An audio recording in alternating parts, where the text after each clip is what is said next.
Berusaha setenang mungkin. Sebenarnya ini sulit. Aku dituduh mencuri dan pengedar. Dan kali ini perbuatan ibu mertua harus ku selesaikan. Aku ingin ia mengakui depan semua orang yang ada di sini. Jika tuduhan itu tidak benar, kesalahan yang hanya bisa dimaafkan jika nama baikku dikembalikan. Oke, kita lihat kebenarannya sebentar lagi. Satu hal yang perlu kutekankan, aku tidak akan memaafkan atas kasus pencemaran nama baik tanpa terkecuali. Tuduhan pengedar dan pencuri akan segera ibu-ibu ketahui kebenarannya. Ku ulangi menekan ucapanku, memancing ibu mertua sebelum ia membersihkan namaku, maka tak akan kuakhiri masalah ini. Suasana kembali gaduh. Mereka yang menyimak membahas lagi tentang kenapa aku dituduh mencuri dan warung ini semakin bertambah pengunjung. Mungkin karena melihat keramaian dan keributan hingga mereka datang bukan untuk belanja, tapi hanya sekedar menonton saja. Tapi Rin, ini sama loh kondisinya. Kita juga hanya dengar dari Bu Ida. Iya Rina, masa pendengar aja disalahkan? Berani sumpah kami hanya dengar dari Bu Ida. Tentu kami percaya, sejarah ia kan mertuamu. Lagian yang ngomong itu bukan orang jauh. Lah pantas kami percaya. Iya Rin, Mbak Yuyun benar. Yang ngomong mertuamu. Tentu kami percaya. Beberapa ibu-ibu tampak membela diri. Tentu saja mereka tak terima jika disalahkan. Sama seperti sebelumnya. Sebenarnya aku hanya memberi sedikit pelajaran agar jangan mudah percaya dengan sebuah tuduhan sebelum membuktikan, meskipun yang menuduh itu orang dekat atau orang penting. Gunakan logika sebelum berpendapat. Ini semuanya kok malah menyudutkan aku. Aku udah banyak ngutangin kalian, tapi kok gini? Ibu mertua bicara seolah minta balas budi. Bu Ida, kami memang sering ngutang, tapi kan dibayar. Lagian mana mungkin kami mau gara-gara omongan Bu Ida kami dipenjara. Sangga Mbak Yuyun membalas dengan nada miring. Ini ada apa ya? Rame amat. Tiba-tiba Empok Leha datang. Dikira ia takut dan tidak berani ke sini. Bisa jadi kepo tingkat dewa membawanya melangkah ke sini. Baguslah, agar aku bisa membuktikan langsung ke semua orang jika aku tidak mencuri. Empok, bukankah duitmu yang dipinjam Bu Ida buat ganti duit Inur yang dicuri Rina? Itu kan yang dibilang Bu Ida waktu itu. Ayo katakan ke Rina, biar tambah bukti agar kita tak terseret. Iya Empok Leha, bilang aja ke Rina tuh. Atau Empok mau kita dipenjara? Yang hanya dengar saja. Beberapa orang ibu-ibu mendesak Empok Leha agar ikut jadi saksi. Dari sini bisa diukur tentang pengetahuan ibu-ibu ini. Jika tak salah, kenapa dihukum? Untung aku berhasil menggertak hingga mereka takut. Hah? Kok bisa? Mata Empok Leha langsung membulat. Iya, Rina mau mengadukan kasus pencemaran nama baik. Ia nggak nyuri seperti yang dituduhkan loh, Empok. Terus Rina juga nggak jual yang dikatakan Inur dan Jaka, Empok. Iya, Empok. Kalau terbukti tuduhan tak benar, siapa yang nuduh bisa dipenjara loh. Seperti kasus mantu Bu Salma. Masa iya, Bu Salma? Emang bisa gitu ya? Empok Leha mengalihkan pandangan ke Bu Salma. Iya, Empok. Makanya, jangan asal nuduh aja, jawab Bu Salma. Tunggu. Kok ibuku tersangka? Setelah pun sepertinya baru menyadari dengan perdebatan ini. Ya maklum juga, toh ia baru muncul di warung. Iya Stel, kan ibumu yang nuduh mantunya nyuri buat ganti uang mantunya yang lain. Kali ini Mbak Yuyun memperjelas status hubungan kami. Stella langsung menatap ibunya. Entah apa yang ia pikirkan, tapi ibu mertua tampak gelisah dengan posisi duduk lalu berdiri lagi. Ia tak tenang, duduk diam. Beneran, Rina nyuri uang Inur dan ibumu yang ganti, Stella? Bu Salma bertanya. Aku tahu ia berusaha mencari bukti kebenaran tentang tuduhan itu. Hah? Bukannya menjawab, Stella malah melongo dan tampak bingung. Tentu kamu lebih tahu kan, Stel? Bukankah kamu bela Bayu karena nggak mampu ganti uang itu hingga kamu dan Inur terlibat pertengkaran? Bukan. Yang aku dengar, Rina yang adu jotos sama Inur, sangga seorang ibu-ibu. Tapi bukannya Stella ya yang adu jotos sama Inur karena bela Rina. Yang benar yang mana sih? Aku jadi bingung. Aku mah taunya Stella belain Rina. Kalau aku mah taunya Rina adu jotos sama Inur. Semua kembali berpendapat sesuai yang mereka dengar. Jika orang pintar dan jeli pasti bisa melihat jika ini bohong. Kok bisa satu orang menyebar berita tapi dengan jalan cerita yang berbeda? Tapi kembali lagi, itu tergantung isi pikiran masing-masing. Mbak Rina, seharusnya bukan gini cara menyelesaikannya. Kan bisa ngomong baik-baik tanpa menjadikan ini konsumsi orang banyak. Oh. Tumben adik iparku berpikir bijak. Saat ibunya tersudutkan, atau lebih tepatnya terbukti salah, ia baru berpendapat. Kemarin kemana saja? Saat nama baikku tercemar, apa ia peduli? Jika tak seperti ini, tak akan ada solusinya kecuali lapor kantor polisi. Ku hindari laporan itu dengan cara begini.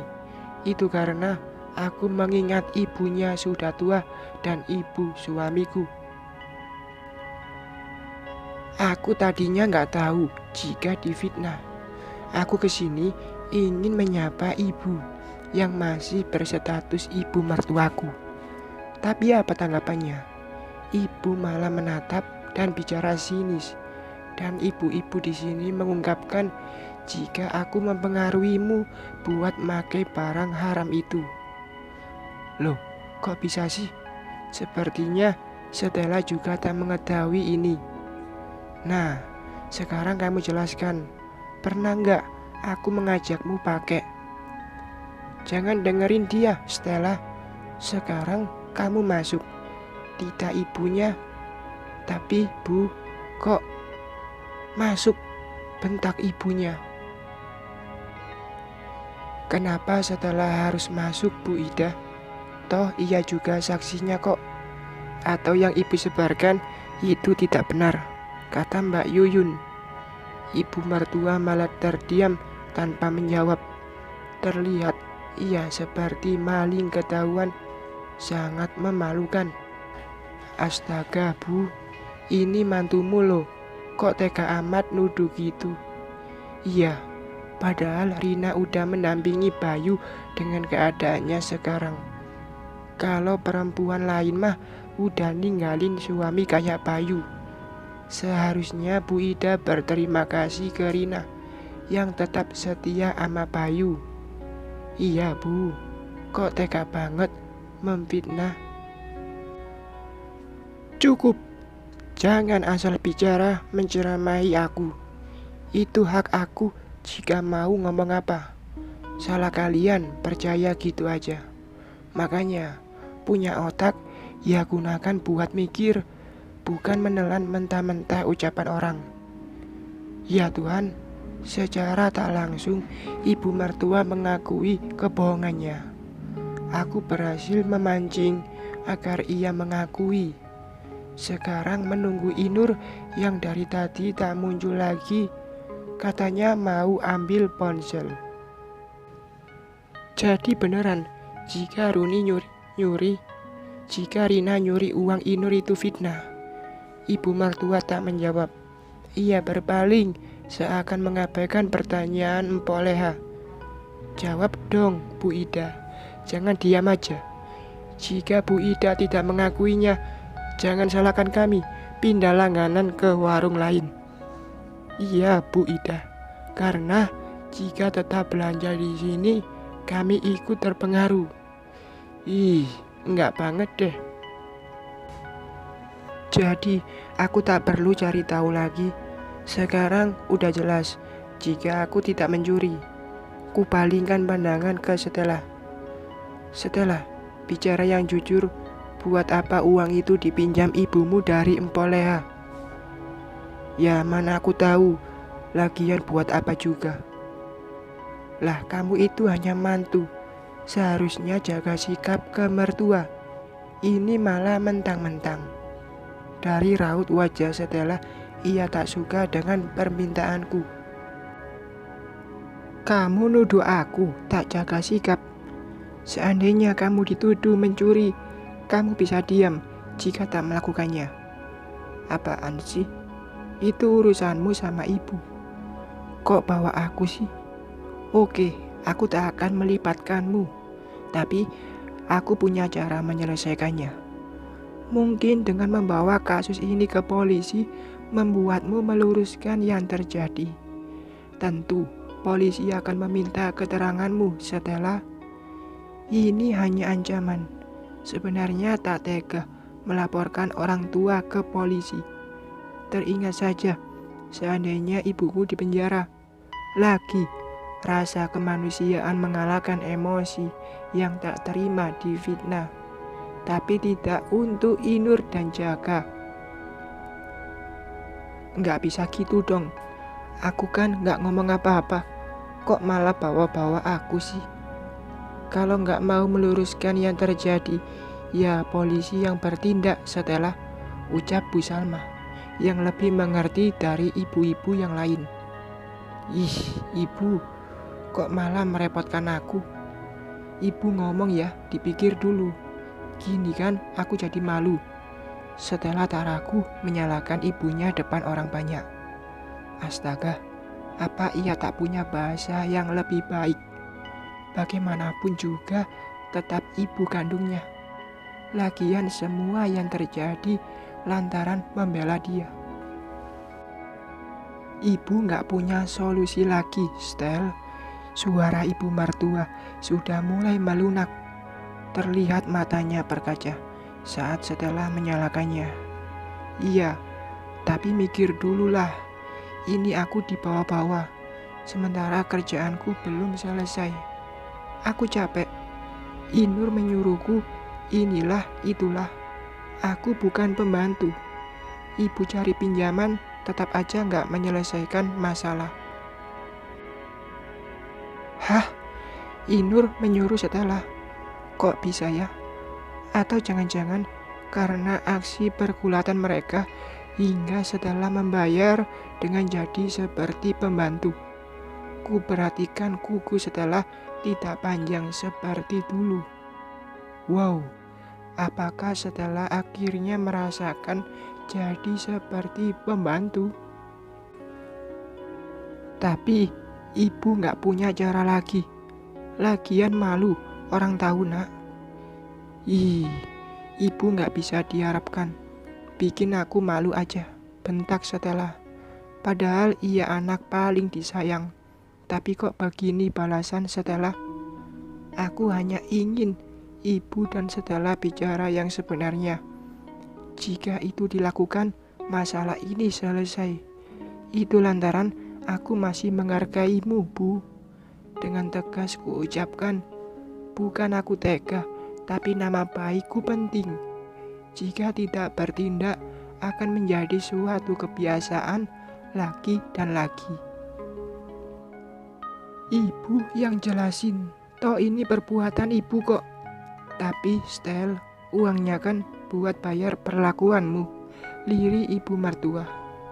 Tapi yang bohong kan ibu. Kalau aku bermasalah, itu gunanya ibu bantuin. Hei Stella, kamu tuh kok kayak anak gak tahu berterima kasih. Ngomong ke ibu sendiri gak sopan.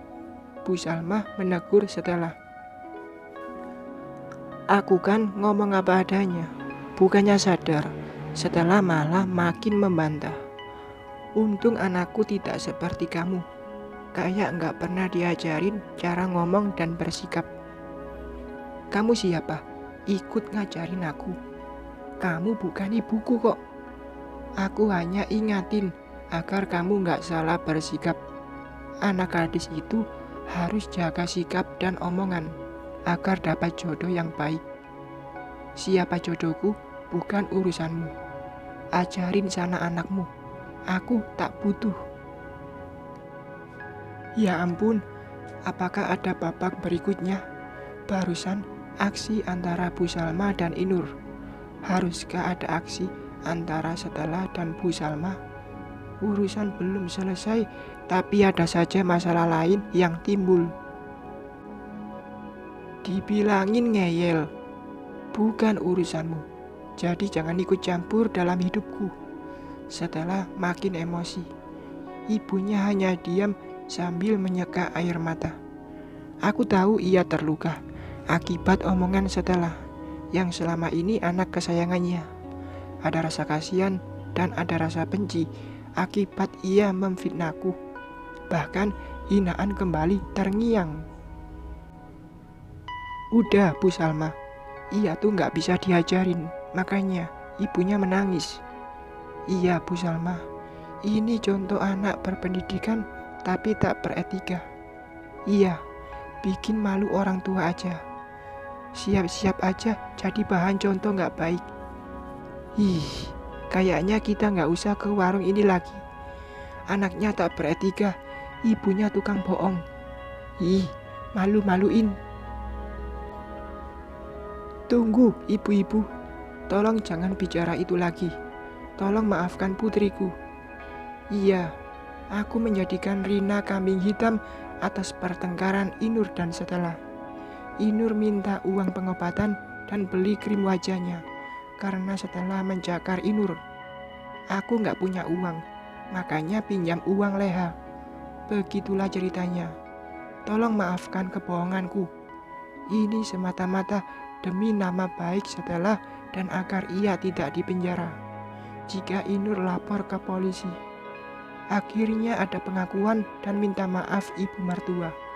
Sedikit usaha ekstra, nama baikku bisa kembali, tapi hanya untuk satu kasus. Oh alah, Bu Ida, tega banget fitnah mantu sendiri. Iya nih, untung kita tahu cepat. Seharusnya ibu menghargai menantu, bukannya cari sesuatu semata demi keegoisan ibu. Sayang anak sih boleh, tapi ini melindungi kesalahannya. Malu-maluin. Nyesal aku pernah percaya Bu Ida. Iya nih, seharusnya setelah berterima kasih, bukannya ikut menyalahkan atau lepas tangan. Toh semua demi kamu. Iya nih, anak tak bisa berterima kasih. Stella dan ibunya tak mampu menjawab ucapan semua ibu-ibu yang menyalahkan mereka. Mau membela diri tak akan bisa. Mulut ibu-ibu banyak, sementara ia hanya berdua dengan ibunya. Tunggu ibu-ibu, Inur mana?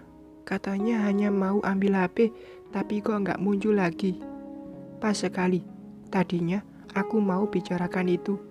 Untung ada Mbak Yuyun yang cepat tanggap. Iya ya, kok malah diam dalam rumah?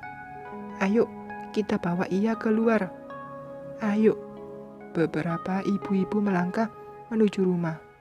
Entah kenapa Inur tak muncul lagi setelah ia beralasan hanya mengambil ponsel untuk menghubungi Jaka. Atau jangan-jangan bersambung.